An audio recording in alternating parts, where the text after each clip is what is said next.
Good evening, Patrick here. 8 questions with, and it is Thursday. Welcome to the show. Welcome to the show. Very excited for today and for tomorrow. Today we will be talking with Bob Furmanek from 3D Film Archive, and then tomorrow we'll be talking to. Actually, we have a double header tomorrow. We'll be talking to a fellow YouTube creator. Charles Cochran will be here with us and at 3 o'clock tomorrow. And then at 8 o'clock, we will be having Peter Castro from Bayview Entertainment.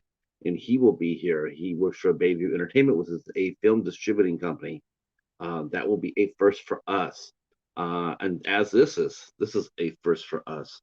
The love of art with 3D is pretty fun. I've always enjoyed watching it. My eyes are a little bit piss poor, so I can't always necessarily pick it up, but I've seen a few 3D movies. Hi Anthony, how are you? Hello Stephen, how are you? Um 3D became really popular here in the United States in the 50s, but it was actually even before then. It was used as experimental. A lot of foreign filmmakers use 3D. Very popular in Russia, and France, and Spain, and what have you. Uh, hey, Waiver Boy. Yes, I'm with you. I'm excited for this, and I'm glad you're here. I am totally pumped for this. This is going to be a lot of fun. I have so many questions too. Um, I ran across Bob. Uh, for me, how I ran across Bob indirectly was because our good friend Peter from Bayview Entertainment, him and I were talking, and he said, "Hey, if you see anything that you would like to look at, feel free to let me know." So I went and looked, and I picked out some of the movies, and I saw the one they just released called Robot Monster in 3D. Hey, Darian, how are you? Good to see you, my friend. Wow, all right. You know what? I hope you stay around for tonight. I do. Our guest won't be here till for another 10 or 15 minutes. So if you want to grab a drink or something like that, but I do hope that you come back and check this show out. We're gonna have a lot of fun. Um, this is gonna be no, that's funny you mentioned that, Stephen, because Bob has worked on some Abbott and Costello. And I don't know if the Three Stooges ever did any 3D or Laurel and Hardy. I don't think so, but I know that Abbott Costello did, and that Bob and his company worked to restore that. And that sounds so simple, like restoration, but I didn't look at it as a restoration. I looked at it as a vast improvement. Especially talking about the movie I got. I picked this up from Bayview Entertainment, the restoration of a Robot Monster from 1953. Now, this is really cool. I mentioned this earlier this afternoon when me and Echo were up here talking, but this release right here is awesome. It's criterion like in its quality in terms of putting the special features together and the making of the restoration. Like now, if you get there, see these are all special features on here and on the other side. There's a lot to watch, a lot to learn. If you're a film lover, like a lot of people say they are, this is something I would definitely recommend picking up. And also, there's the 3D glasses that came with the release as well. So this is really, really cool. 3D Archive has its own website. They have their own, if you want to pick up movies from them, they will be happy to sell you copies of their films they've worked on. Um, those that they control. This I got this one from Bayview Entertainment. Now a lot of these movies have fallen into the public domain, so they were able to get these movies to restore them. Not every 3D movie is that fortunate. There's sometimes there are people that do still own rights and IP to, but they just sit on it. They're not doing anything about it. They're It's a waste. It's a waste of history if you to be quite honest. If you have control of a movie that hasn't been seen in 70 years or so, why wouldn't you trust a 3D film archive to take it and restore it lovingly? Um, Robot Monster is perfect. It is so well done. It looked like it could have got released today. It could have got released today. The picture is perfect. It's perfect. Um, I've never seen a movie this old. It looks so good. I mean, as far as like a public domain movie. Now, some movies are still controlled by Universal and whatnot, and their prints still look pretty decent. But as far as public domain goes, where a lot of times the master film just falls into disarray and disuse and what have you, when they restore it, and that's really what they do, they restore the films. Um, wow, it looks so good. All right. I'm just going to go ahead and make sure we're all copacetic. Uh,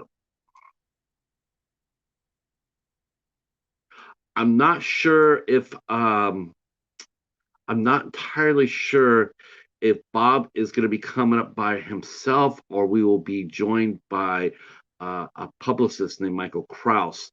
So I'm hoping for both of them. If they both come, that'd be awesome. If Bob comes, that's also as well too. I do want to say thank you to Michael Kraus for helping set up this interview.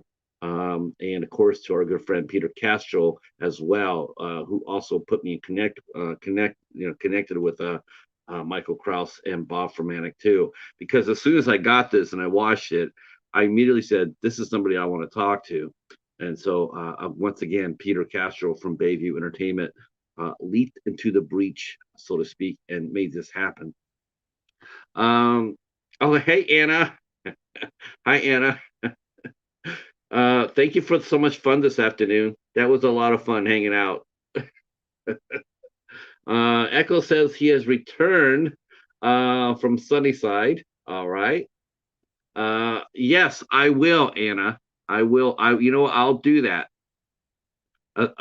Spirit animals have to stay together. I will definitely do that. As soon as someone comments a couple more times, so I can get so I can do that for you. All right. Well, I wait for that. Again, tomorrow we have a double header. I'm really excited about that too because we're gonna be interviewing one of our own, which is always a real treat. As many of you guys know, as many of you know that are sitting in the chat right now, um, as many of you already, I'm looking at the chat right now, and I've talked to Echo, and I've talked to Anna, and I've talked to Anthony, and I've talked to Darian. So there's a lot of former guests in the chat tonight. um, yeah, 3D classes. Yeah, I just know it doesn't really work too well for me. And they do have, as far as the Robot Monster goes, they do have a 2D version as well as the 3D. It isn't just 3D; it's 2D as well. So if you can't handle the 3D, like my eyes really can't, you can still watch it in 3D. It still looks absolutely amazing. Uh, Thank you, Darian. I try. I have to look at. I have a lot of mentors on YouTube when it comes down to being an amazing host, such as yourself, such as Anna, Eccles doing a talk show. Anthony, he supports everybody. So there's a lot of good people here. I'm so glad you guys are all here for this one. Bob will be here with us in about 5 minutes or so. So I will break out the calendar. Uh, I already I already started booking. Today was my first day of booking for the October, and I already have 4 dates already. That was so fast. I have 4 dates. I'm waiting on 4 more. I will get those done. October is going to look fun. Um, I will be taking November off. November, I'm going to be taking off. So there will not be any 8 questions within November. other than maybe one show at the beginning of the month. And I will be talking with our good friend Anthony Chabot again. And that will be the only interview that I do in November. So I'm going to make October count. October count. We have a lot of ideas for October, and of course October being also known as Hobbs Spectacular, Spectacular 2023. Uh, oh, it's okay. That's okay. Yeah, you're on a phone. I'm actually on a phone a lot in the morning, before I get to my computer, so I'm able to tag. Let's see. Yeah, Stephen, no doubt, right? The Universal monsters. Yes. So I found a collection of Abbott Costello, their movies. I found that one of those at the library. Uh, it was because there's a up the doorbell rang, so that can only mean one thing. That means our guest is here, and you know the rule that once our guest gets here, we quit flapping and we start opening. So let me go down and open the door, and please help me welcome in Bob Furmanek, the owner operator of 3D Film Archives. Here we go.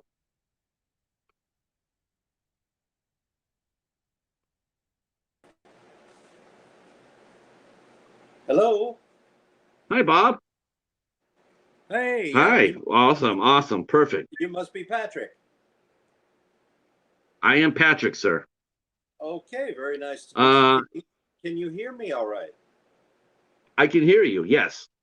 Okay, How are you? How was your day today? it was good. It's incredibly warm here in New Yeah. Jersey, where I am right now, Okay. and I'm staying inside and getting caught up with interior things as best I can. Good. So, Good. uh, so I'm just sort of. We're not live yet, are we? Oh, we're live. Oh, Everybody's we are already live. saying hi. Yes, we're already Ah, saying it. okay. Everybody's already saying hello. Bob's in the house. Oh, okay. If you hit underneath the comment section, you'll see everybody's comments. Oh, well, there we go. Okay. That's very So good. yeah, so we have all our friends are in here and more are coming in as we speak. Feel free to share us out if you would like to help us out. Wow, I was really excited to do this show. I'm so excited to do this because um, I got the copy of Robot Monster from Peter from Bayview. So Uh-huh. he was very generous to send me a copy of this, and this is the first release I've ever received from your company, from them, and I was totally blown away by the dedication and the love that you've shown this release, Robot Monster. Um, I kept on saying that, but I said this is Criterion quality as far Well, as as far as I was concerned. yeah, I mean, we've done since 2014. 3D Film Archive has released over 30 restorations. They haven't all been 3D. Also done some Abbott and Costello uh, through classic flicks. We did Jack and the Beanstalk and Africa Screams. They're two public domain movies, and we did really painstaking 4K restorations of those from 35 millimeter elements. And we also did their television show through Classic Flicks as well. We're working on wrapping up season 2 now. But primarily, it's been 3D work. That's my interest since I was a kid. We wanted Robot Monster has a bit of a reputation, and your mileage may vary on the quality of the film, uh, and we could talk about that a little bit. But I think Phil Tucker, the director, made the film that he set out to make, and did a pretty good job with it for $16,000. So, Yeah, his yeah. In fact, I had to I'll be honest with you, Bob. When I was doing my film review of it and I was doing my research, I said, it cost 16,000, and then it turned around and then it cost and then it made $1 million at the box office. I had to go double check that. I had uh, to go. that's not entirely accurate. that information, it didn't make $1 million by any stretch of the imagination. But now Oh, we wanted to find the source of that, and what happened was in the 1970s, there was a book called The Golden Turkey Awards, and the authors sought out Phil Tucker, who was still around at the time, and Phil Tucker claimed it made $1 million, and they never saw a penny. But no, it did. Well, let's put it this way: in its first week of release in Los Angeles, the box office was mild, but it made $12,000 in its first week. So I would say it made its money back. oh Um, yeah. it had a good amount of play dates, but it never played major theaters. It always played neighborhood houses. For instance, when it came to New York City in late 1953, it didn't even play in 3D. Never played Manhattan, and it played little 500-700 seat neighborhood theaters in Brooklyn.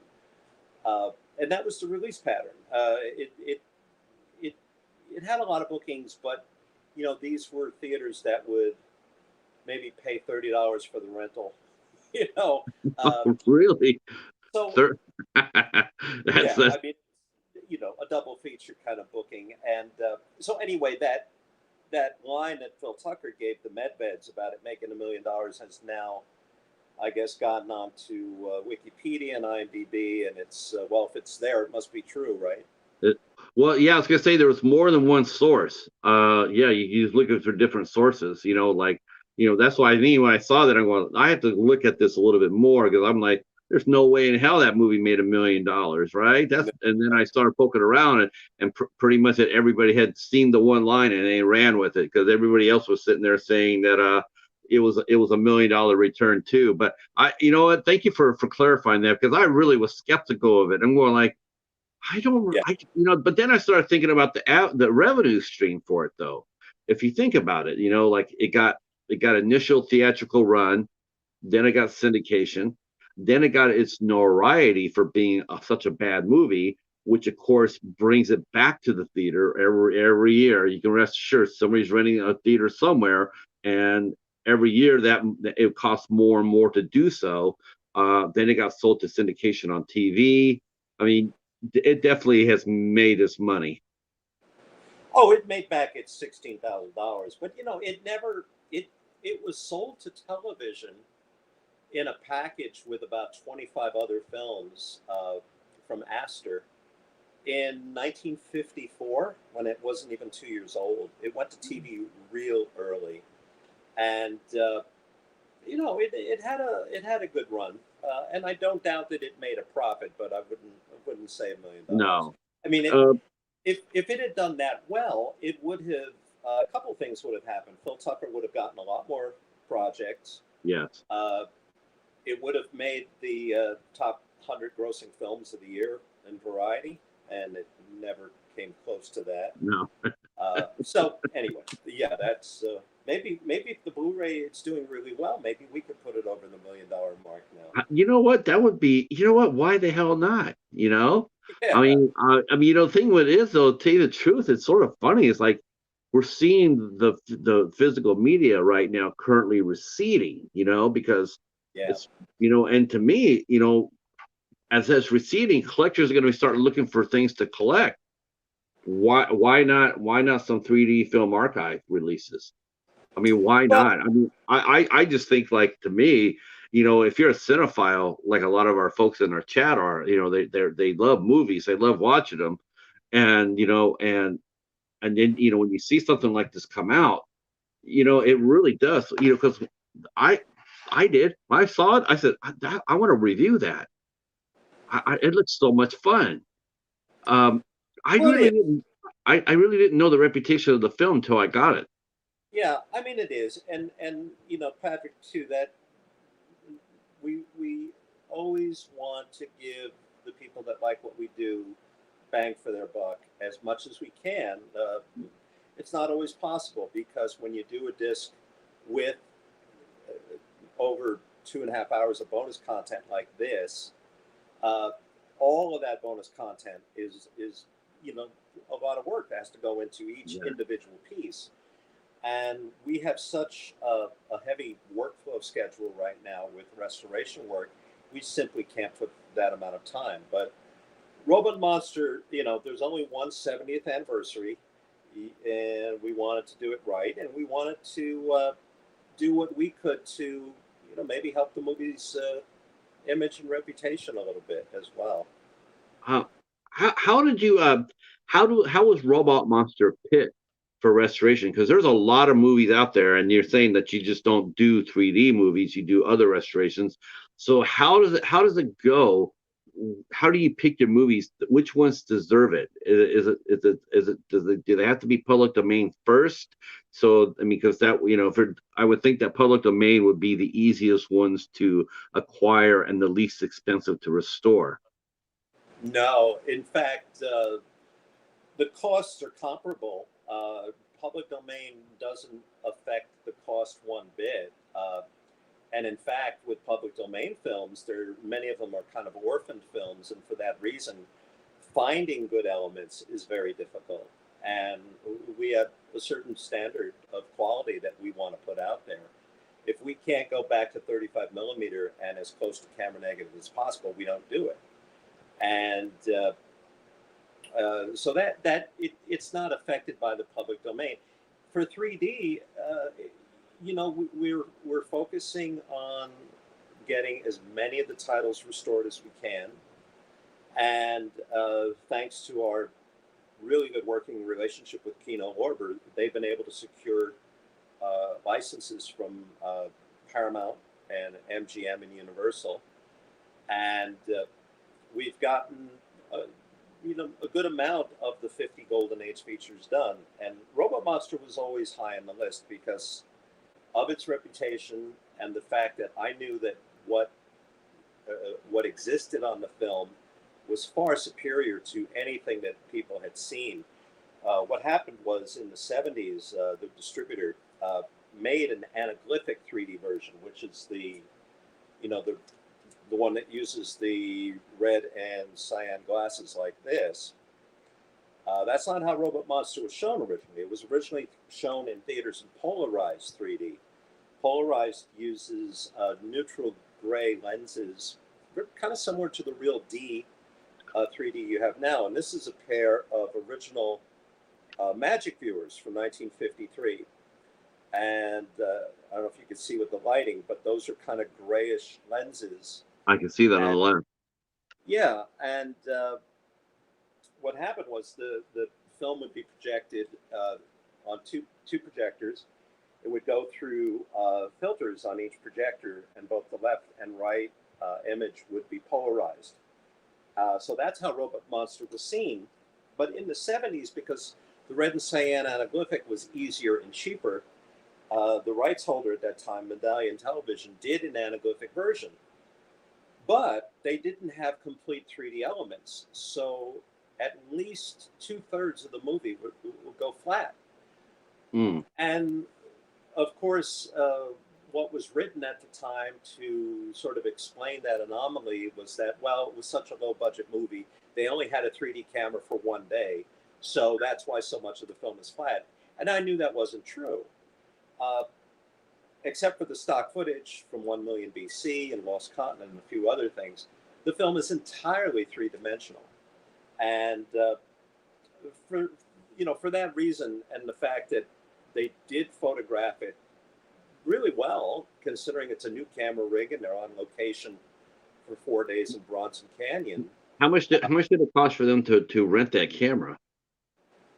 We don't know.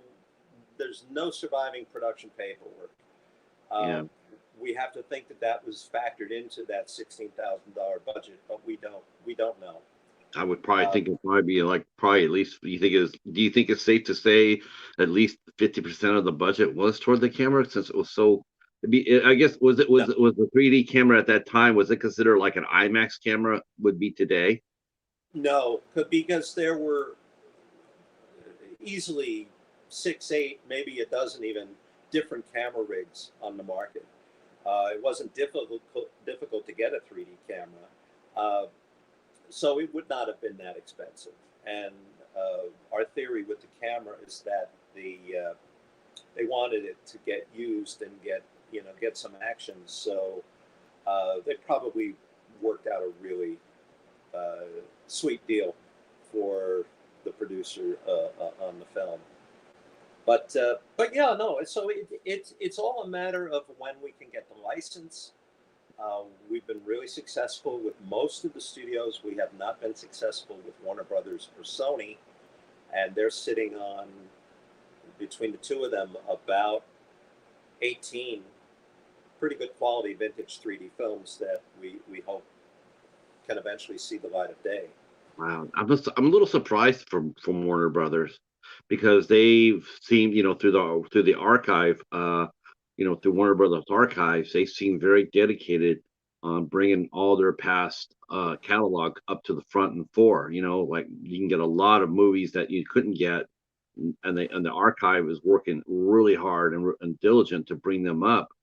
But if they don't have the capacity to do what you do, why wouldn't they? Why wouldn't they? I mean, what are some of their excuses as to not work with you? Well, it's not that they won't work with us, but they have a very strict policy that work has to be done in house, and they do amazing work in house. I mean, it's beautiful. Their restorations of House of Wax and Kiss Me Kate are stunning, but it's also a lot of money, and we've developed very efficient workflows to cut the costs drastically. I mean, a fraction of the cost of what it would cost them in house. Maybe that will change, and we'll have an opportunity. I hope so, because there's a lot of really good 3D films that are in the vaults. Things like Second Chance with Robert Mitchum and Linda Darnell, The Right. Moonlighter with Fred McMurray and Barbara Stanwyck, The Charge at Feather River, a big budget western, Yeah, remember Phantom of that the movie. Morgue, a remake of Murders in the Rue Morgue. So there's a lot of good stuff there. Um, how did you get your love of film? I mean, when you were growing up, I mean, were you always a cinephile? Were you always taken by the movies when you were younger? It came from my parents and my dad. My dad was a home movie maker. He began shooting 8 millimeter in the 1940s. When I came around in 1961, anytime there was a birthday or party or holiday, the camera was there. Uh, our basement was built. My parents built it as a kind of living room, screening room.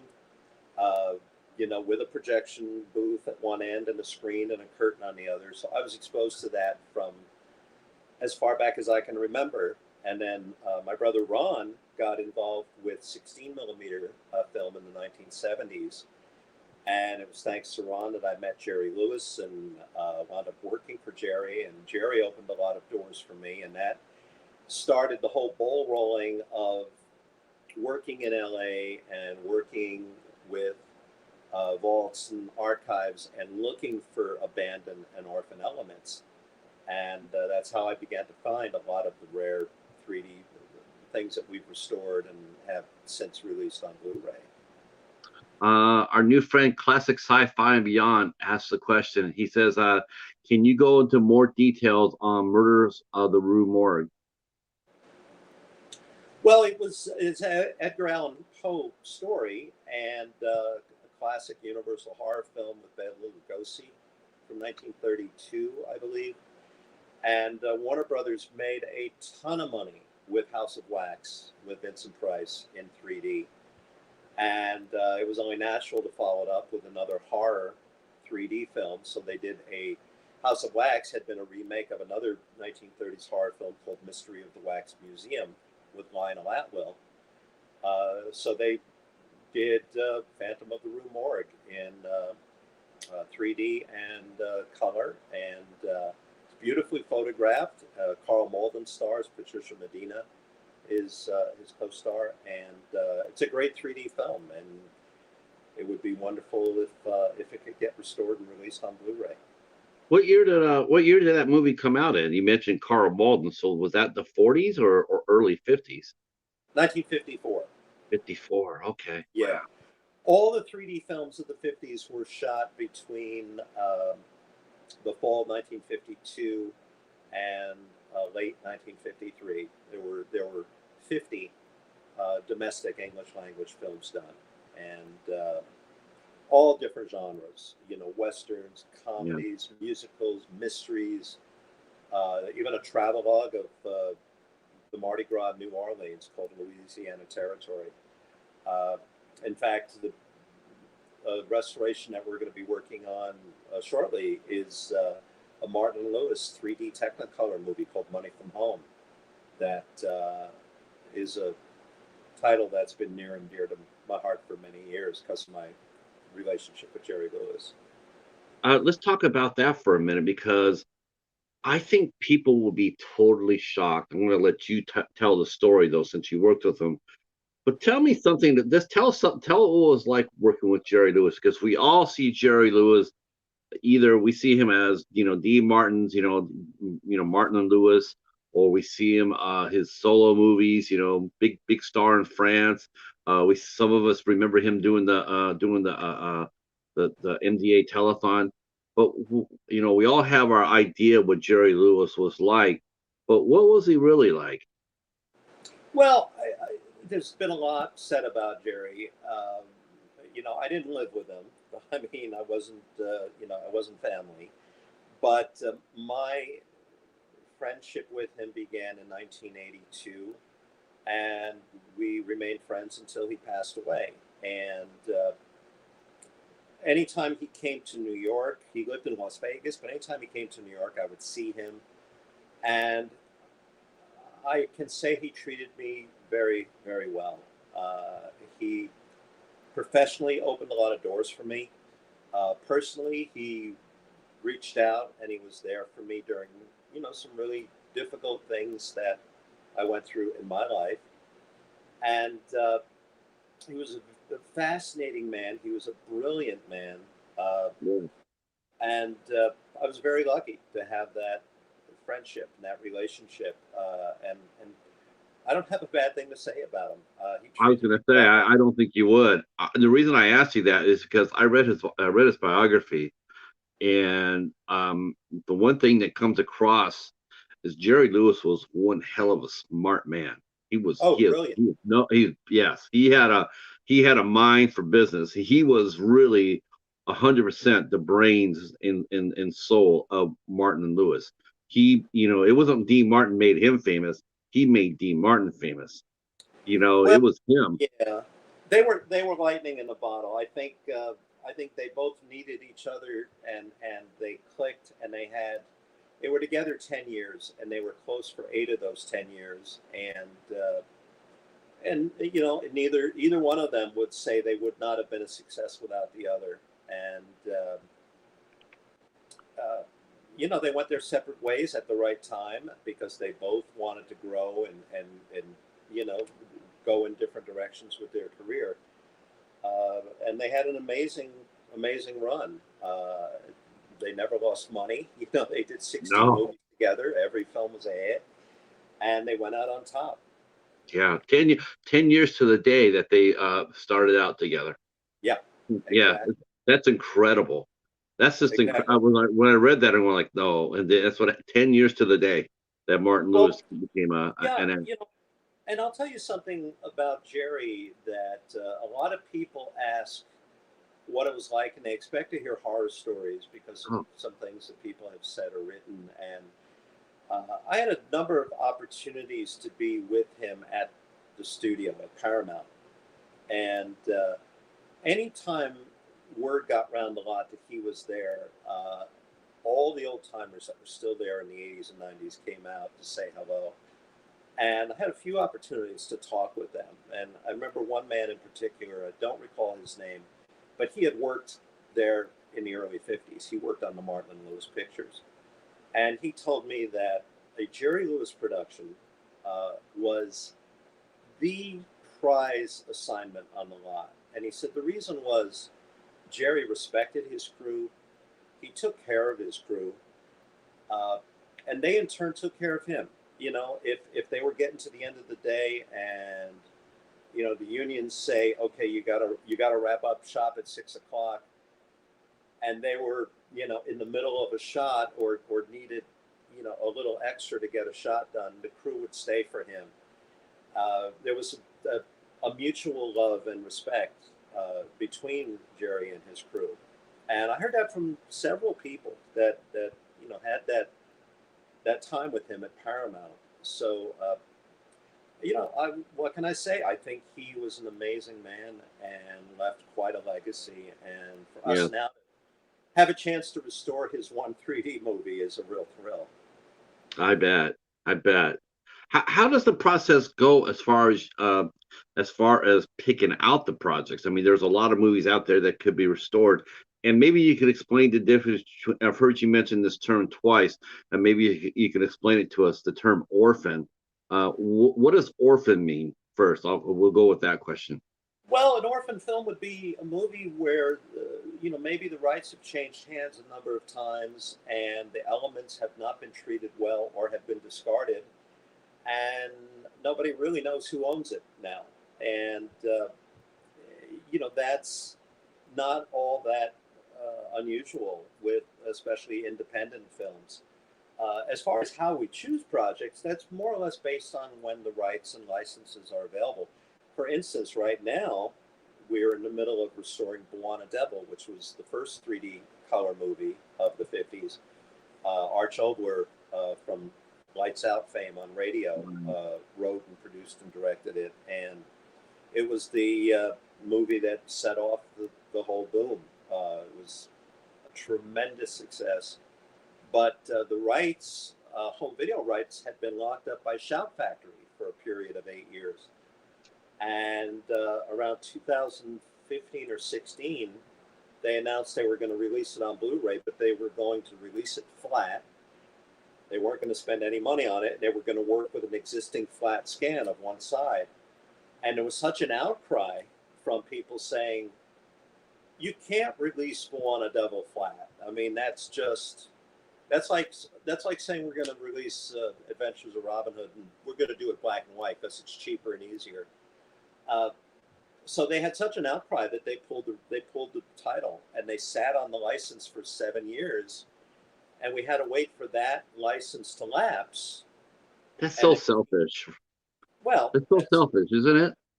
that's the I mean, it really, business. it's not even good business. It's just selfishness. It's like, listen, if you can't do it justice yourself, give it out to somebody who can. Make yourself get yourself a slice of the pie, maybe. Maybe get like 10% of the sales or something. But when you have a property like that, it's not just yours; it's all of ours. It's part of the history. I know Yeah, some. part of it is they just don't want to spend the money. Uh, and let's put our cards on the table. Restoring a 3D film is double the work because you're doing the same film twice. You're doing the left side and the right side. Uh, then you've got to do the recombine to create the digital 3D master. These are all very time consuming, and in some cases, depending on who's doing the work, could be very costly. Where 3D Film Archive has excelled is that we have developed a very efficient workflow where we could do quality work that's comparable to any. I say it, holds. We can hold our own against anyone else that has done a vintage 3D film, but we're getting it done for an incredibly reasonable price because we are not motivated by the profit of it. We want to see the films restored and preserved, and that's the motivation. It's not how much money you could make; it's getting this film out of the vault and seen again the way it was meant to be seen. Right. I mean, exactly. That's just I'm just sort of frustrates me hearing that Shout Factory story because it's like and don't aren't movies sort of protected when they're named as like in the Congress they have archives of movies like they deemed it like a part of the culture, it's important to the culture. It's Oh like yeah, National Film Registry. Well, Juana Devil's not on the registry, but even so, it's just it's just a matter they didn't want to spend any time or money on it. Mm. But now, thankfully, Kino Lorber has the polar opposite view. And if a film is 3D, that's how they want to release it. And it's, thanks to that mindset of Richard Lorber and Frank Tarzi, they told me 8 years ago when I had my first meeting, they said, if we can help get the licenses for you, we're behind you 100%. If we make money, that's great.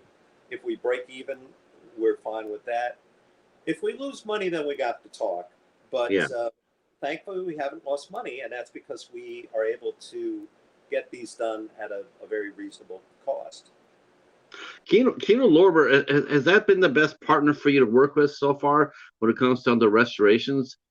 They seem to be really proactive as far as protecting films and taking chances on a lot of films that nobody else does. Um, as far as acquiring them, even acquiring, I know that's different from restoration, but it speaks to their love of the film that they're willing to spend a little money to make sure that these films are re-released to a whole new generation of fans. Um, do you find them to be the easiest company to work with or Well, partner with? I I wouldn't say easiest or best. We've done our most releases with Kino Lorber, but we've had a great relationship with. Well, I mentioned Classic Flicks on the Abbott and Costello. That's been a wonderful partnership on those titles. We did Baby. our 3D Rarities Volumes 1 and 2, which are two of our top sellers. We're done with Flicker Alley and Jeff Messino, and that was a great relationship. For the most part, we've been really fortunate. The only company that we did one title with and we had trouble and I would never work with them again was Olive. And we don't have to work Yeah. with them again because they're out of No. business now. Yeah. You know what? They were always business to work with. I tried working with them as far as reviewing films. Man, they wouldn't give me the time of day. And I'm like, wow, I got 450 of them. I mean, here's what I've gotten, and like they wouldn't like, nah. It's like, wow, okay. Well, you know, yeah, I mean, we did get our first release with Olive, a Korean War not Western, uh, movie called Dragonfly Squadron with John Hodiak. But that was because Frank Tarzi was there at the time. And Frank left shortly after that was released, and he went to Kino. And he's still at Kino, and we still are working with Frank Tarzi. Frank is wonderful and one of the best. And, uh, we've had a great relationship with them. So we've been, I guess, pretty fortunate. The track record has been pretty solid. It seems like people are really excited to get your releases. I'm just looking in the chat. There's a lot of fans are here. They're saying thank you. They're saying thank you to Keaton Lorber. There's a lot of fans out there that want to see these films restored to their glory.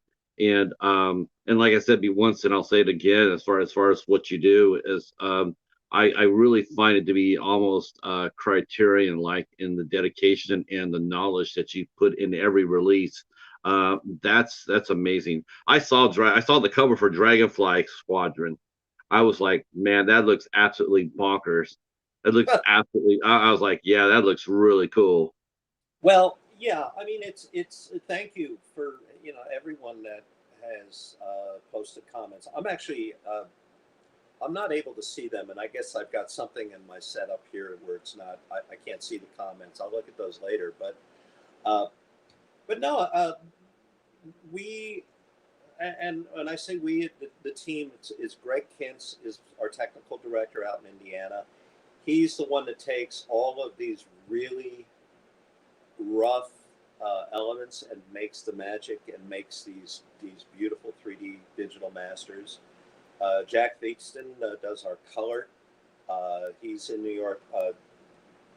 There's nobody that knows vintage color better than Jack. In fact, he's going to be doing the Money from Home restoration. The Martin and Lewis film for Paramount was photographed with a complex camera rig called Dynoptic 3D that was built by the Technicolor Corporation.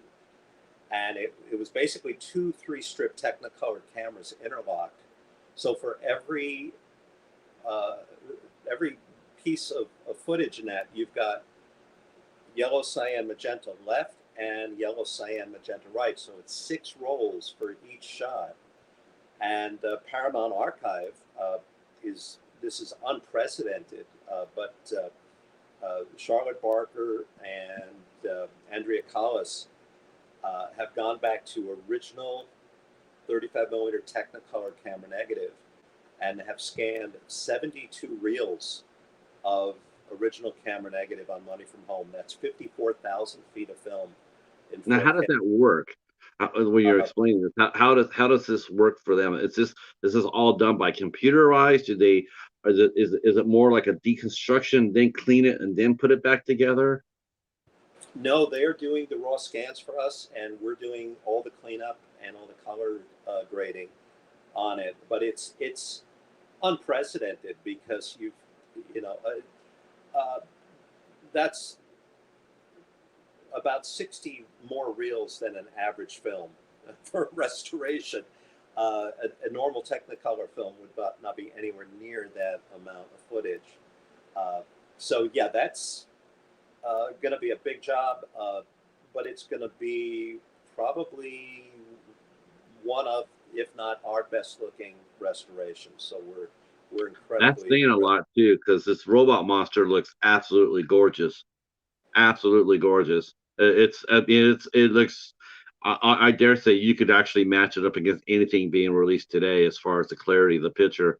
It's beautiful. It's absolutely well. beautiful. I was like, I was so impressed with how clean it was because we all a lot of movie fans here. We can tell you we bought in our fair share of public domain multi packs, and they get them out there and they're just shot to shit. Yeah.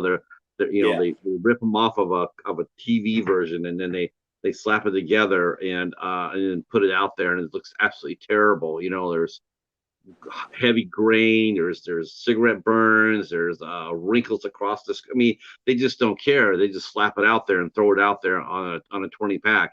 But you guys go ahead and take it.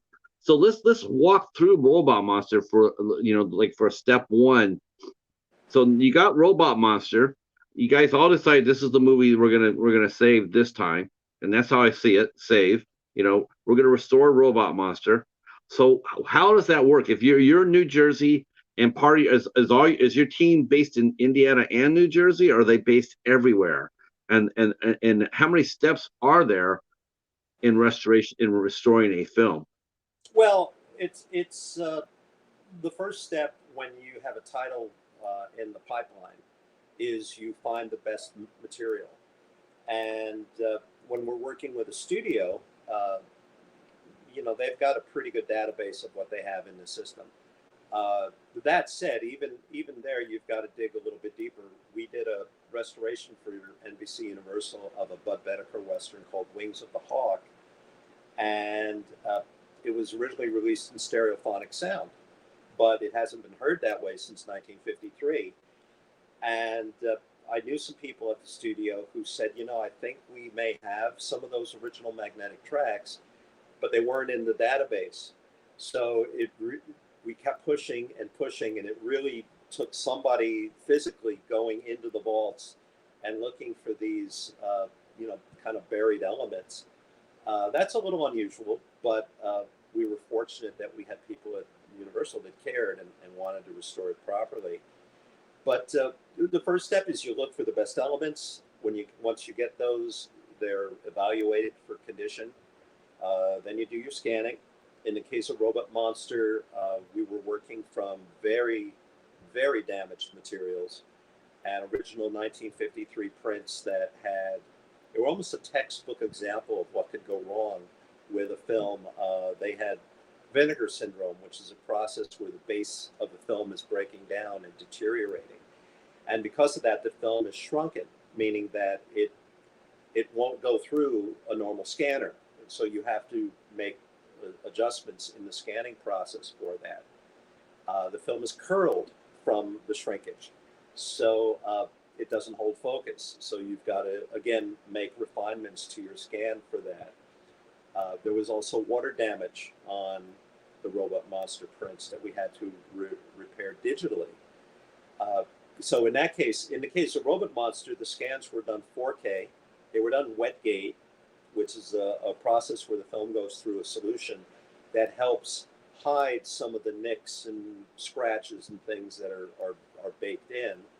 And that was done by Brad Miller at Film Tech Systems in Dallas, Texas. Then the raw 4K scans went to Greg Kintz in Indiana, and he began his shot-by-shot alignment work, where he makes sure that the left and right sides are perfectly balanced and matched. You don't want one a little bit brighter than another. They've got to be, precise. And it's just a painstaking process of going through it a shot at a time. And usually, on the average, a 3D feature restoration will take us about 3 months. Robot Monster was on the operating table for almost a year. Wow. So that and to have you say it looks as good as you say is very gratifying for Oh, all it's of us. beautiful. I'm sure that classic sci-fi and our friend Ed up there is in fact Ed saying definitely appreciate 3D film archive releases. They have a deservedly loyal following. I buy everything they do. Classic sci-fi and beyond. Thank you and your team, Bob, for Robot Monster. Were you able to add your mark to the classic remastering for the 1953 Invader from Mars? Uh, Well, so we didn't work on Invaders from Mars, but we thank you for your kind words on Robot Monster. We're very proud of that one. our friend Brene mentions enjoy the restorations of some black and whites. Uh, they added color into it as best to their knowledge. I assume. For example, I Love Lucy. Growing up, it was black and white. I remember that stink that would happen, as you remember too, when colorizations. They say we're going to start colorizing all these black and white classics. And I remember just the absolutely outrage at that at first. In fact, I still think there is. I know a lot of people that will watch a movie that was filmed in black and white, even with the colorization. They'll sit there and say, "No, no, this is the way I remember it. This is the way I want to see it." Um, what was your reaction to that when you were when as a movie fan? What was your reaction when you heard that Turner was going to start colorizing some of their films? Oh, I didn't. It didn't bother me. I mean, they own it. They could do what they want. That didn't mean I had to watch them. I looked at a few out of curiosity, and they reminded me of at least the early colorized films looked like badly done lobby cards from the 1920s and 30s. It just didn't look natural. And but you know what? If it gets more people to watch the film, I know that some of the younger viewers have a problem with black and white. I don't understand it because I was raised on Oh, black I and white. love black and white. But if it gets the film exposed to more people, maybe if they're motivated enough to seek out the original version, uh, so be it. There's some wonderful work being done now with AI conversions of 3D of 2D films into 3D, and that's fine. I mean, I think if it makes more people aware of the vintage film, uh, I don't have a problem with that at all. And I think it's the same thing with colorization. Let's see. We got some more comments. Art Wheeler Music. I finally completed my collection of all the 3D archive restorations with Dragonfly Squadron earlier this year. So there you go. Yeah, Ted Turner. Yeah, that's right. Ted Turner. He was the one that led the way for that. And when he started the Turner Classic Network, he said that he was going to bring in colorization, and whew, I just remember the backlash on that. That was ugly. Yeah, that Yeah, was ugly. it was, but the early stuff looked really bad. The process has gotten a lot better.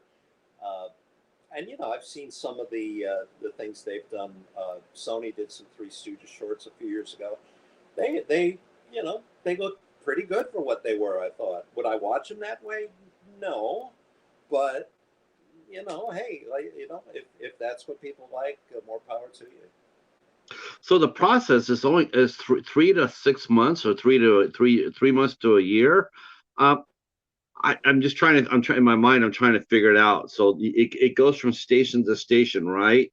Yes. So where's the process start at? Does it start out with you and your team picking out the movie, and then where does it go to first? Does it go to New Jersey first, then Indiana, then Texas, and back up to you for clearance? Um, Well, and and are every, you? Go ahead.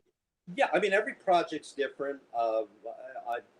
But that's one of the nice things about being able to do it with storing things online in the cloud. We don't have to be in the same location. I Yeah. wish we could because it's a great team and I love working with them, but it's not practical. And one way we're able to keep the costs as low as we can is, we're not booking a top dollar post house in Burbank or New York City to do this work. And as I said, we're achieving comparable results. I would put the best of our restorations up against anyone else that's done a 3D restoration. And in fact, because of our particular expertise, we're able to identify problems that sometimes other people have missed that have done 3D restorations. I won't point fingers or mention names, but I'll look at a title that someone else has looked at, and it's like, that should have been fixed, or they missed this problem, or they didn't correct that problem. But no, so it's all done.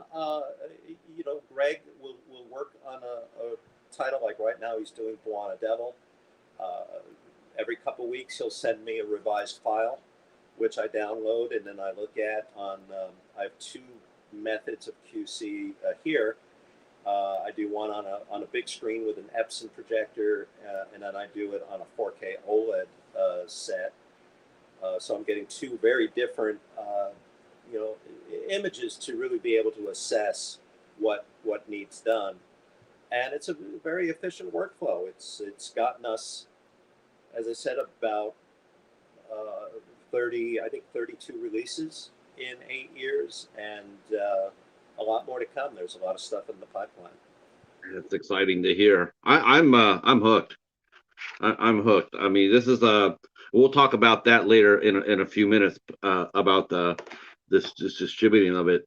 Let me catch up on some comments here in the chat, because the chat is very, very engaged tonight, and they have a lot to say, and I want to share with you what they're saying. Thank you. Let's see. See our friend Renee again. She says, "Yes, I'm always watching black and white classics. Love classical Hollywood. Me too. Me too. I mean, my favorite black and white, probably, I would definitely say my favorite black and white movie or movie series is the Thin Man series. Um, Great film. sometimes huh? Aren't they They're, aren't they lovely? oh, they're great. I, I Yeah. I have to admit, I'm here, going strong for black and white, but there's a part of me that will sit there and say, if they ever decide to colorize Myrna Loy, I wouldn't argue it. Can't go Uh, wrong. Yeah. No, those are, and I know Warner Archive has done some restorations on those yes, stuff.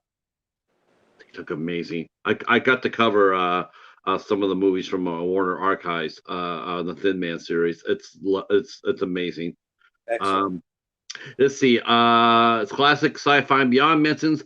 He has a question for you, Bob. He says, "What about House of Haunted Hill 3D project?"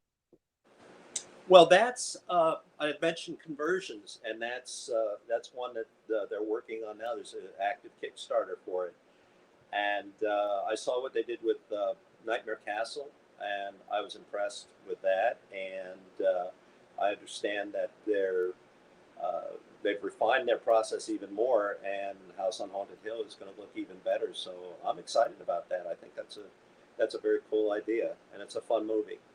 It is a very fun movie. I like the remake as well. A rare remake that got it right. Yeah. Um, see, Waiver Boy chips in, says can't wait for all the upcoming 3D releases in the pipeline. Buona Devil and the Glass Web and Money from Home especially. Ed says Warner Brothers and Sony need to wake up and stop sleeping on their 3D treasures. You think they at least would do it for Randolph Scott? Do it for Randolph Scott. Nice, Yeah, that's nice. frustrating. You know, Randall Scott did two 3D westerns.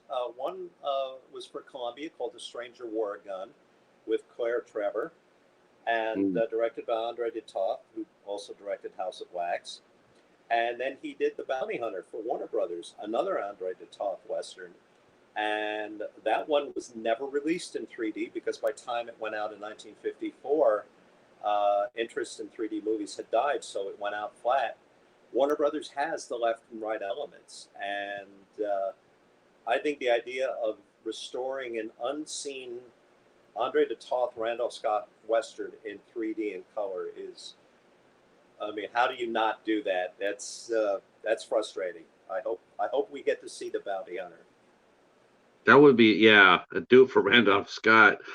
See, Art Wheeler Music comes in with any comments on the version of Catwoman of the Moon that's about to be released. I haven't seen it. I know that they're working with really old transfers that date back to the 90s Hmm. from pretty poor film elements. I wish them luck. I hope they can do something with it. We will eventually, if the stars align, hopefully work from good 35 millimeter material on that film. There's nothing definite on that yet, but if there's one thing about us, we don't give up easily. And even though I've been trying for a decade to get that film restored, I still haven't given up. And I know that camera negative survives on one side, and I believe a fine grain master positive on the other. So it can be restored and it can look amazing. It's just getting access to those elements, and we're still trying. So keep our fingers How, crossed. how does the partnership work with that? Let's just say for let's just say we'll use the Thin Man as an example. So let's say that you want to restore that film. You think it deserves to be restored. So you approach Warner Brothers with it and going like, hey, I like to go ahead and take a crack at restoring this. So how I mean, because you want to make money too. Obviously it's their project, but you want to go out there and restore it. So without getting into too specific details about that, but how does the process work? Do you have? I mean, I'm hearing you mention other houses. So do you bid on movies to restore them? I mean, are there other houses like yourself? Are they trying to get in on the action, or are you the only game in town?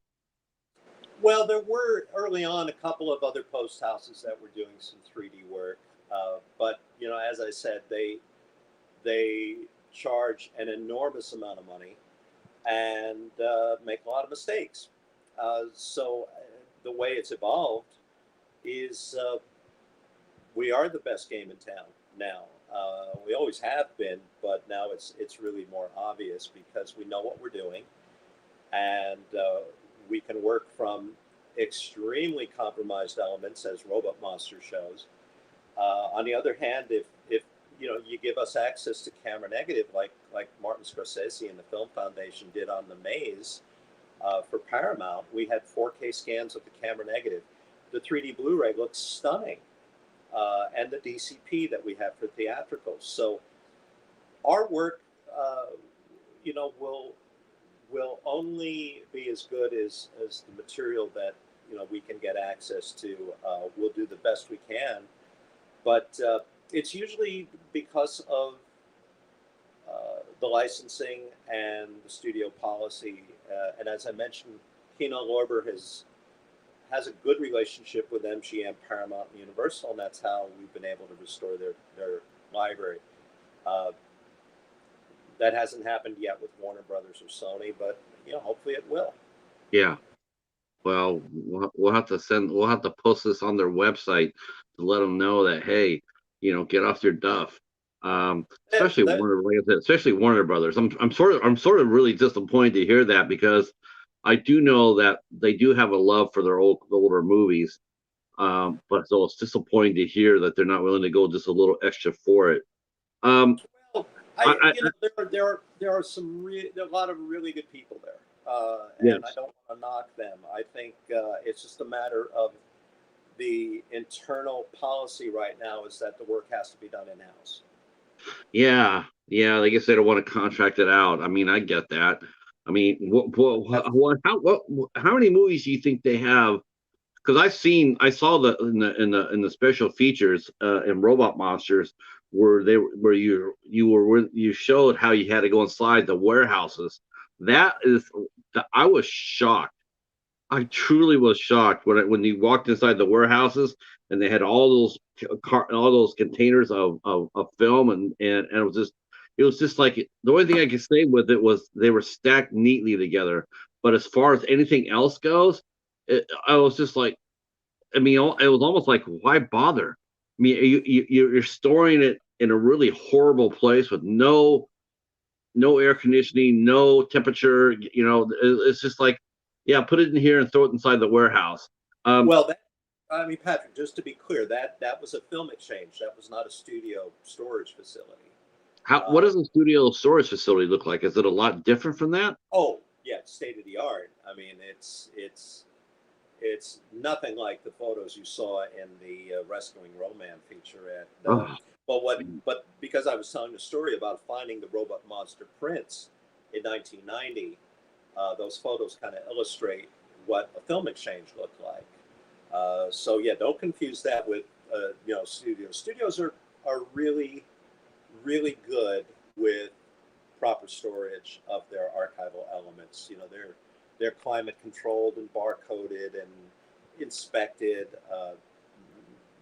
They're I doing a think very I sort of got that with Disney, because I think of all the places, of all all the studios, first and foremost, I would have thought Disney probably would have been leading the way as far as protecting the films. And yeah, I don't expect them to be, I was just shocked to see at the time that's how they are treated, because back in the back in TV's early days and movies early days, no one recorded anything. It was just like a shot live, and it wasn't recorded. I mean, once it was over with, it was lost forever. right. And and it's just like, you don't want to, that was because they didn't know any better at the time, but now we do. And it's like, you just don't want to see mistakes like that being made. Like any movie today, you would think that it is, you want to have it be restored and shown, like what Criterion does with a lot of its films. It'll do the Criterion. Does Criterion do what you do too for their films, or do they go to a company like yourself and sit there and say, "Can you please help us restore a film to our level of, like Robot Monster, so we can push it out on our catalog, for our As far fan?" as I've never directly worked with them, I've consulted on a few projects, but they do all the work in house. They get the scans, and they do what we do in house. That's how they get their restorations done. Now, as far as the business side of it goes, um, like like Robot Monster was Bayview. Now, did Bayview approach you with this and sit there and say, restore this, or do you go up to Bayview, or does Bayview go up to you and say, we saw what you did with Robot Monster, and we want to distribute it for you? So how did I mean? Or, and I also saw on your website that you also release. I mean, people want to buy like Dragonfly Squadron. They can go to 3D Film Archive and they can buy a copy of the movie from your website. So there's different ways for people to get your films, right? Oh yeah. Well, in the case of Robot Monster, I brought that project to Bayview Entertainment because Pete Apraziz has been a friend for decades, and I met Peter Castro, and I was very impressed. So yeah, I took that project to them. But the one thing I should mention that's different with many of our earlier releases, and that is that Robot Monster has the red and blue or red and cyan anaglyphic version on the disc. So you don't need any special gear to watch it in 3D. But we've only started doing that for the last couple of years. So the early releases do not have the anaglyphic version. You'd have to have the special gear, a 3D Blu-ray player and a 3D capable projector or display. Now, the display manufacturers are no longer making TVs, but there are quite a few projectors available, including some very reasonably priced ones you don't have to break the bank or get a mortgage to get a 3D projector. But I just want to be very clear about that the red and cyan 3D is only on our most recent releases, not the older ones. Now, you on the 3D releases, you have always released it both in 2D and 3D? Yes, because the 2D is basically just one side of the 3D that's playing. It's not a separate version. It's just your player will play just the single side for a normal flat viewing. So you go back to our chat here. You know, you're not far wrong about that, Classic. Classic has mentioned, let me scroll up a little bit. Hey, Andre, glad you're here. Glad you're listening. Hope you're enjoying this one. Let's see. Art Wheeler Music. Bob, thanks for your persistence on staying on after these projects. I'm happy to see that you're releasing projects now that I asked you about years ago that didn't seem possible. Yeah, I would think that with every release that you restore and you do put out, I would think that door opens just slightly more and more. Someone's gonna get someone's gonna get this idea like, we're giving you all of our business. We want you to do all these, and that would be very exciting to see. Well, thank you. I mean, the thing is, the idea is get the films out of the vaults and get them seen again, and we can do it efficiently at a top quality that is not going to, break the studio budget. And the plus side is you're getting a restored digital 3D master, and fans that want to see these movies the way the creative team intended you to see them 70 years ago will have that opportunity. Are these film versions that the copy that you do, your versions, are they able to be streamed? Can companies stream the movies now? The restorations? Yeah, we haven't really pursued that. We've stuck with physical media for the most part. Maybe somewhere down the road we'll pursue that, but we found that the bulk of people that like what we do, they want to have the physical disc. Yes. Yeah. They're not looking to stream it. Maybe somewhere down the road we'll pursue that, but no plans right now. No, I think people want physical.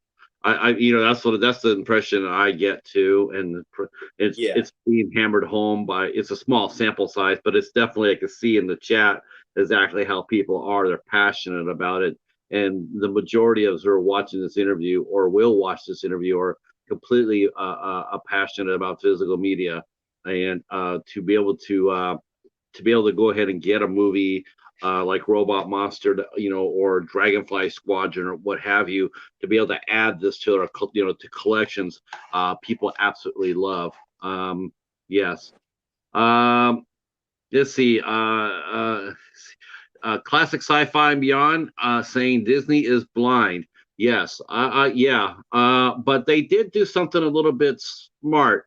And I hope that it will spark a little reverse against the physical media recession.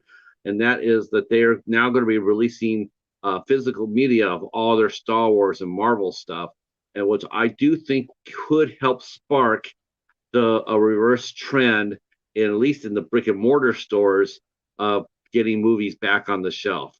That's really what all of us really like to see. We'd like to be able to.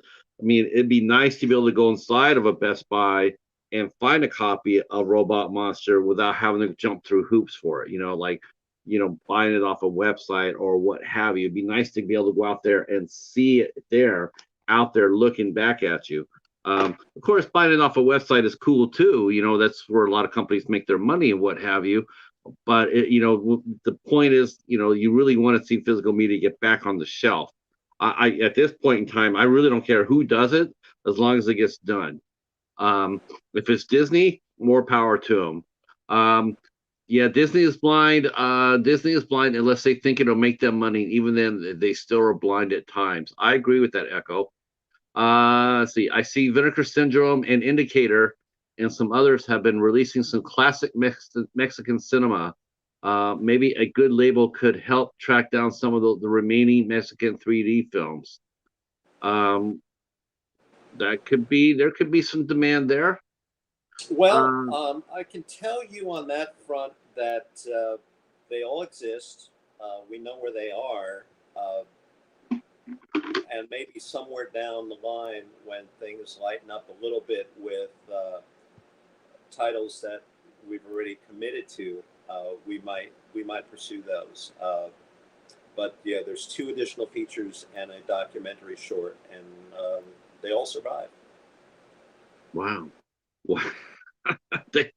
How do you how I mean do people do you pick a project? I mean, part of it is with in house, but do fans? I mean, how much fan mail do you get like on an average of per release that you do, like for Robot Monster? What kind of feedback do you usually get? Do you get anything that's helpful? Do you get a lot of people just saying thank you and I mostly it's just people reaching out to thank us for the work.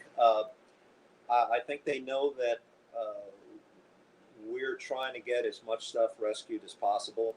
Uh, Most of the questions I get are for Warner Brothers and Columbia Sony titles.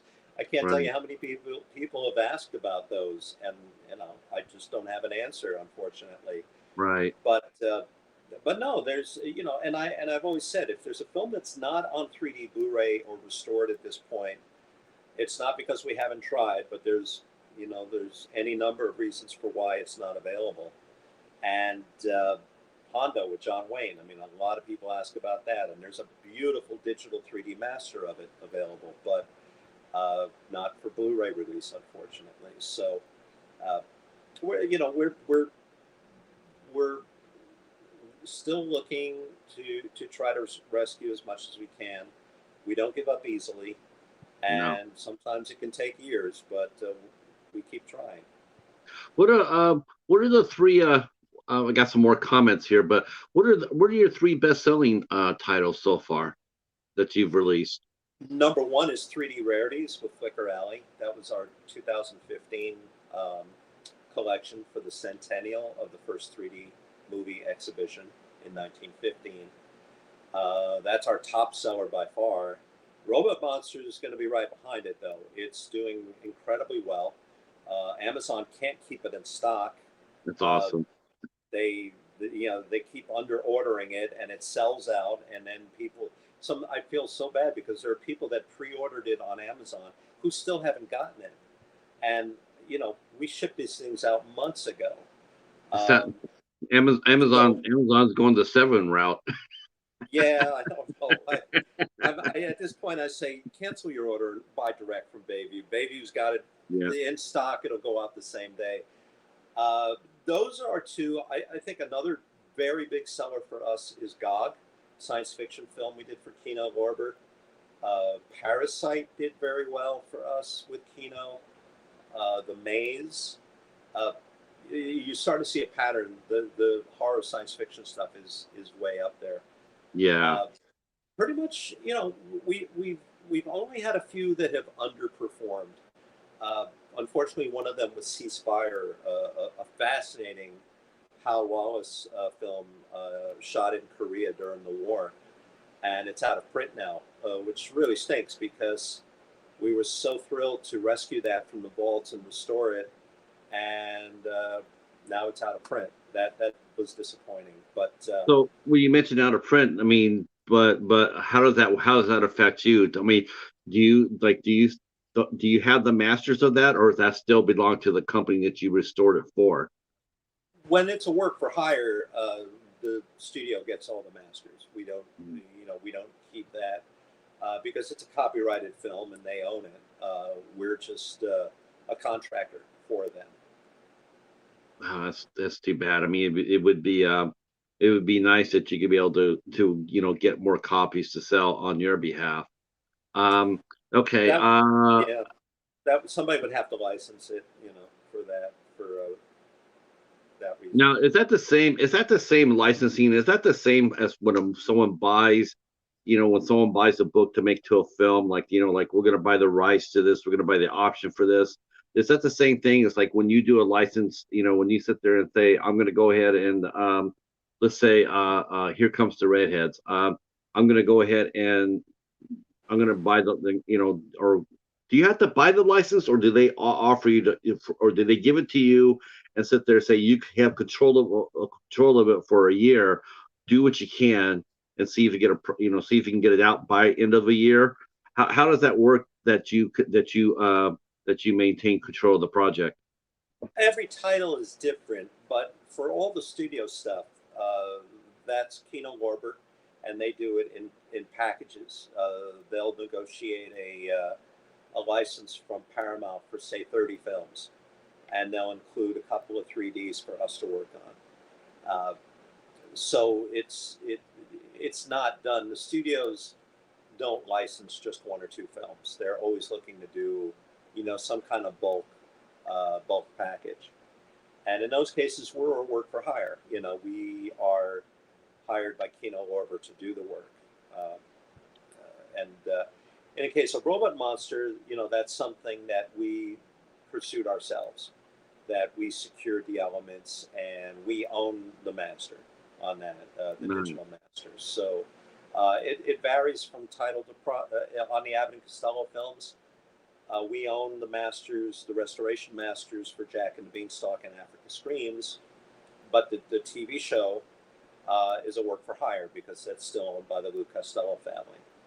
Right. So Would you did you get feedback from the families of these movies? I'm sorry. Do you get feedback from the families or from the cast and crew of some of these films, the ones that are still with us?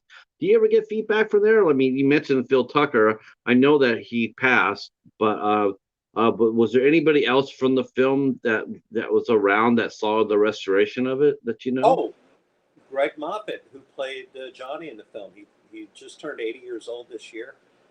Sharp as a tack, has the energy of a man half his age, and he's already done a number of events with us to promote the film.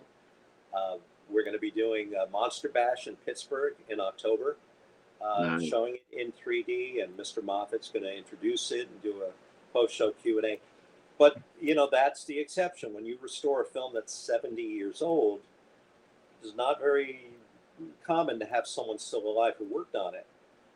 When we did Sangaree for Paramount, we were very fortunate to have Arlene Dahl come to the premiere at the Film Forum. She was in her 90s at that point, and she unfortunately since has passed away. But there's nobody left from the Abbott and Costello show. But when I did Jack and the Beanstalk, David Stollery, who played the boy in that film, is still alive and participated in the project for us. So we try whenever we can to get any survivors involved, but 70 years later, that's not very common. Are all the movies that you restore, are they all black and white and from the 50s? What's the latest, or I should say, what's the most recent release that's been out there that you restored, or because I would think that a lot of movies are even in today's world, even though we talked about the studios, keeping their past releases, in great condition. Are there other places that maybe don't have that state of the art conditioning, and you're asked to restore them? What's the most recent film in terms of age that you've had to restore? That's a good question because we just finished it a few weeks ago. It's a Paramount film called The Man Who Wasn't There. It's 82 or 83. Steve Martin, I think. No. Oh boy, of course we're live and I can't look it up. Guttenberg, Steve Guttenberg, I think.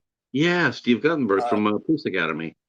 It's kind of an Invisible Man comedy, and that's going to be our next release from Kino Lorber this fall, and that's our most recent restoration. But that was a case where Paramount Pictures Archive, again under Andrea Callis and Charlotte Barker, did an amazing scan, and they did cleanup and color on one side, and we did the other, and then created the 3D digital master. So yeah, we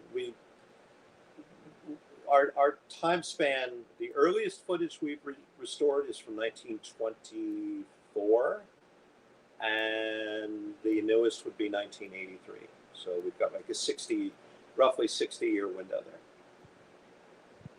That is so. That's the 82. That's just right around the corner compared to most of these films. Yes, it is. Yeah. Let me catch up with the chat real quick. I'm going to be turning over full to some questions. I'm sure once I do this, we're going to have a few questions here. I've been trying to catch up while we're doing it, but I'm going to let them have a crack at you and ask some questions. Okay. Which I have. Classic sci-fi and beyond. Can you talk about Here Comes the Redheads? I don't know what that is. Are you talking about those redheads from Seattle? I don't know. I have no idea. I'm trying to think of going like maybe he's a fellow Myrna Loy fan. I don't know. Well, there's a Bob Hope movie called Here Come the Girls, but that's not 3D. Those redheads from Seattle. It's a Pine Thomas film. Gene Barry, Agnes Moorehead, Rhonda Fleming. We restored that several years ago. It's a lot of fun. And that's available on 3D Blu-ray as part of Paravision Dreams, a box set from Kino Lorber. Man, I'm gonna have to talk. You have to relook at this Kino Lorber. I know they're visionary. They bought a company that I did a lot of reviews for called Art Exploitation, and so I know that they're on the ball, and because Art Exploitation is a tremendous company. Yeah, there's a page on our website, 3dfilmarchive.com. There's a page called Available Film Restorations, and that is a complete list of everything that we've restored with a link that you could go to order it. Okay. Let's see. Let's see. He said he loved that release. Ed mentions Gorilla at Large, currently neglected deep in the dreaded Disney vault. I've never heard that, so that's probably a reason why, because it's lost in the vault. Let's see. Our I can friend. tell you, it's a terrific 3D film, and we'd love to restore it. And it's sitting in the vaults at Disney right now from the 20th Century Fox buyout. Our friend Pooh mentions if there's a copy of a Blu-ray for Robot Monster, and I said, "Yep, you can get that also at your website or Bayview Entertainment." Let's see. So that's not a huge fan. Awaited a long time for shipments. Don't buy Severin. That's what I can tell you about that. See, Ed mentions talking about feedback. Ever get a chance to show Ceasefire and Dragonfly Squadron to any Korean War vets? Not any vets, but they just ran Ceasefire at a film festival in Korea, which was amazing because we don't think it played there in 3D in 1954. This may have been the 3D premiere, and was very well received. That was just a few months ago. Yeah, that was when we were working on that. I tried to reach out to the family of the one soldier in the film who had died, Ricardo Carrasco. He was from Texas, but I wasn't having much luck. And you can go down such a rabbit hole with trying to find people 70 years later. Yeah. I just didn't have the luxury of time to be able to, fully go into that. I wish I had. In fact, I'm going to go ahead and do this now. If you have questions for our guest, Phil, go ahead and start dropping them in the chat. I will get down to them. We'll do a few. I don't know if we'll get to them all because I do want to respect Bob's time, but we'll do our very best to get your questions answered. So go ahead and start dropping them. Okay, Ed, let's see, Classic Sci-Fi and Beyond. Thank you so much for the Abbott and Costello show. They are just amazing. Can't wait for season 2. Already pre-ordered. That's a great thing. Yes, and just to tell you, we ran into some problems with a nasty hard drive crash, but we're working through them, and season 2 has been delayed by a few months, but it's in progress. Of the 26 shows, we have 16 of them retrieved. We're working on the remainder. So yeah, we're going around the clock to get that done and out the door, because we wanted to get it into everyone's hands, and we want to get it off the schedule as well, so we can pursue our next project. So we're trying very hard to get that done as soon as possible. James Cropper mentions, can someone put a microphone within a football field of Bob, please?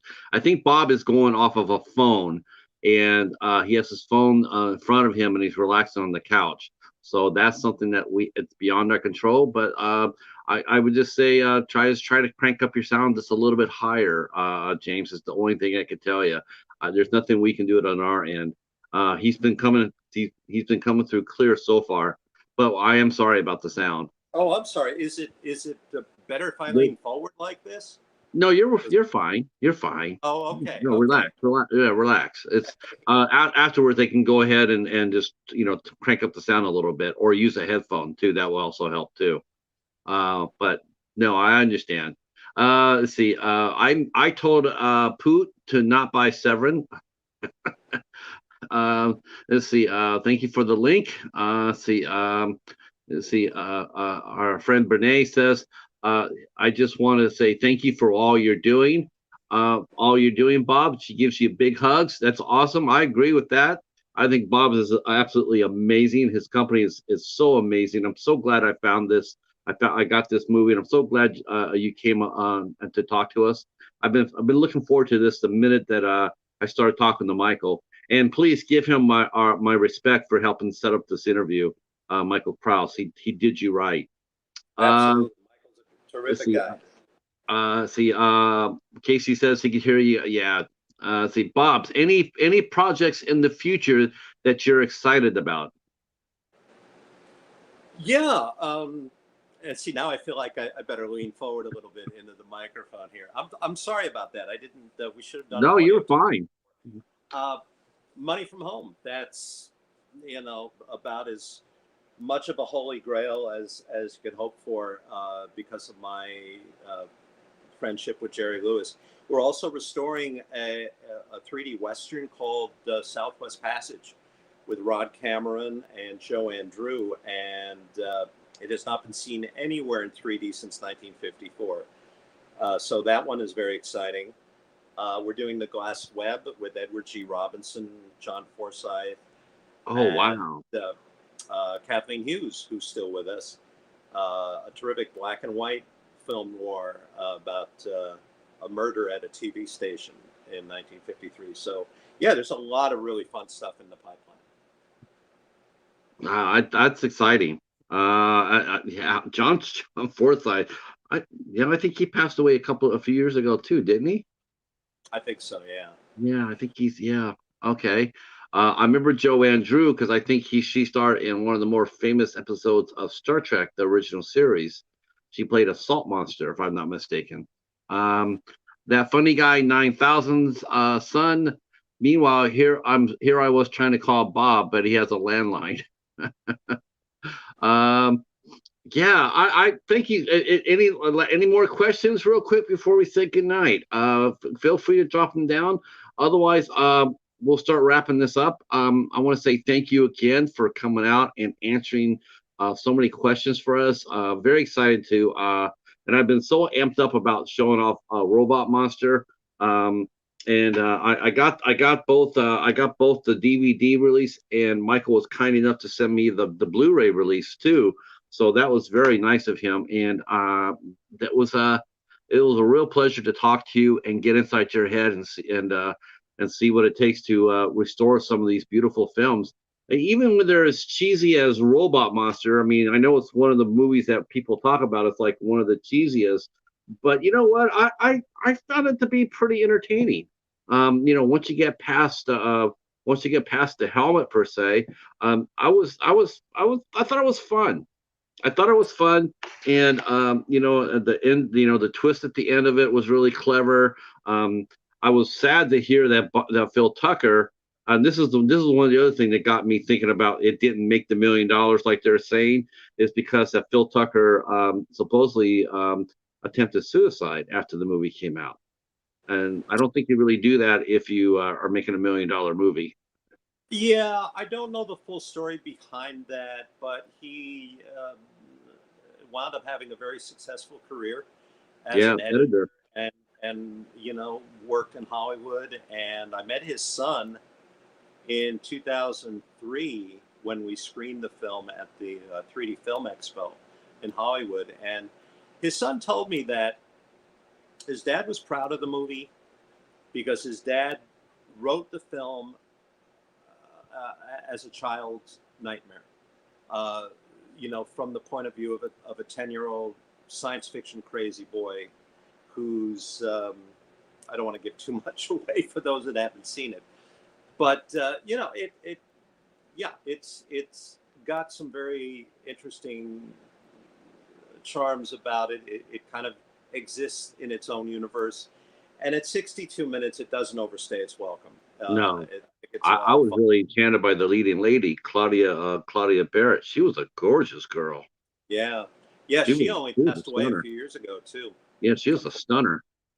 Yeah, Didn't Tucker do Cape Canaveral Monsters later? yeah. Y- About 7, 8 years later, he also did a film. I think Lenny Bruce's first movie. Uh, oh, and what's the name? Dance Hall Racket or something. Well, he did a few things, but he wound up as an editor. I think he worked on the remake of King Kong. Yeah, I think he did a his portrait. editing work was great. Yeah, he wound up. He sort of achieved a mainstream career in Hollywood, which you know, unfortunately, somebody like Ed Wood never really did. Right, right.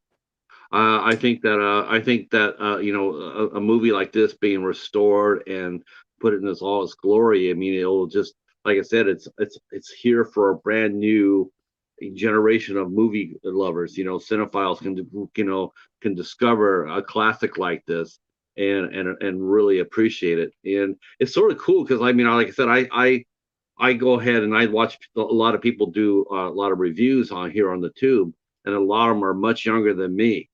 And so when I see somebody, like in their, early 20s or whatever, and they start reviewing a movie like this, it gives me hope. And, it makes me feel pretty good because it's like there's another one who's going to give a movie like this a chance to like it and to talk about it. And they appreciate it for what it was. They're not going to sit there and like I'm going to compare this to the Avengers movie. They understand where it came from, where at the product of its time, and they respect it for what it is. And so it's good to see that, and it's good to see your company is doing their part into keeping that legacy alive. No, it's um, it's all about honoring the intent of the people that made the film, and as I mentioned at the start, we put a lot of bonus extras on here. oh, There's uh, there's a commentary track with Greg Moffat, who plays Johnny in the film.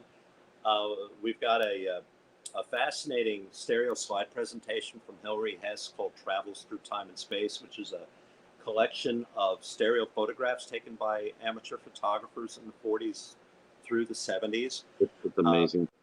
there's a 3D comic book on there restored called Adventures in 3D from 1953. Uh, we've got an appearance by Bela Lugosi on You Asked For It in the summer of 1953. Which has been restored by Jack Theakston and Scott Jondro. So it doesn't look like a kinescope any longer. It's kind of got that live television look to it. Uh, There's a couple of documentaries from a really talented young filmmaker named Sean Thrunk, who's 20 years old, but did an absolutely fantastic job. One is called Saving Slick, and the other is Rescuing Roman, which tells the story about finding the Prince of Robot Monster. Yes, I And, saw that one. That was amazing. yeah, and Saving Slick is the story about finding Trustin Howard, who did the prologue that opens the film. So Yeah, that there's a lot of bonus. the prologue reminded me very much of Ed Wood, because Ed Wood had that infamous from Plan 9 from Outer Space. He had that what was that guy? The weird guy. That guy was Criswell. Criswell. Yes, that guy. Yeah, yeah. That guy was he was a strange bird. Yeah, I had this. But it had the same type of opening with Slavin. So that's the first thing I thought. Actually, I thought that I thought I hit the extras when it first came on, and going like, oh, I hit the wrong button. But then it came on and going like, wow, this is the same thing from Plan 9 from Outer Space. And if I'm not mistaken, didn't Plan 9 come out in 1959? It was released in 59. It was shot in 55, I think. So, I mean, Robot Monster, I mean, what Phil Tucker did, he was ahead of Ed Wood as far as that goes. Well, yeah. I mean, part of the idea of doing the prologue to the film, it was shot in late May of 1953, just a few weeks after Universal had opened their first 3D movie. It Came from Outer Space, and they released that with a Nat King Cole, Russ Morgan, and his orchestra musical short. So I think Tucker was thinking, oh, let's put something maybe musical at the start of the film. And also, let's get the running time up to 70 minutes, a little more feature length. So, there's a great story in Saving Slick about finding Trustin Howard and how he kind of embraced so the film. Yes. Yeah, so there's a lot to take in on this release. Yeah, he was really touched by when you found that and put that in the film. He was just like, "Oh, I can't believe you found it." I mean, I thought that thing was lost forever. That, Yes. and now here's a little bit of his. That's probably one of the few things of his legacy that still exists. Let's see. Yeah. People are saying thank you, thank you, thank you from our friend Casey. Thank you from Classics. He's saying thanks, Bob. Sasha Fred mentions Invader of Mars has the same sort of twist. Yes, as Midnight Sun does in the Twilight Zone. Slick was a nice plus in the extras. He definitely was. All right, that will be it because we are past our time. But Bob, stay right where you're at for a second. I want to tell everybody thank you for coming out. We have the other half of this show because tonight we have Bob here from 3D Film Archive. Tomorrow we'll be having Peter Castro on the show from Baby of Entertainment. So looking forward to that. But before we talk to Peter at 8 o'clock, come back to us at 3 p.m. Eastern Time, and we'll be talking to another film channel creator, YouTube creator in Charles Cochran. He will be here with us at 3 p.m. And then Peter Castro will join us at 8 p.m. Tomorrow night. And by all means, come back and come out and hang out for that show as well. If you're new to my channel, please consider giving us a sub. We do the show 3 times a week. We have all sorts of interesting guests. So I see a lot of new faces here. So if you feel like joining us, please do so. Sub to the channel, hit the like button when it'll let you know when we're going on, or better yet, go by and hit the notify me. And when I do go live with these interviews, you'll know about it and come over and hang out. All right. Thanks so much. And it's been an outstanding show. Wow, this has just been awesome. Thank you again. And we'll see you tomorrow night at 3 p.m.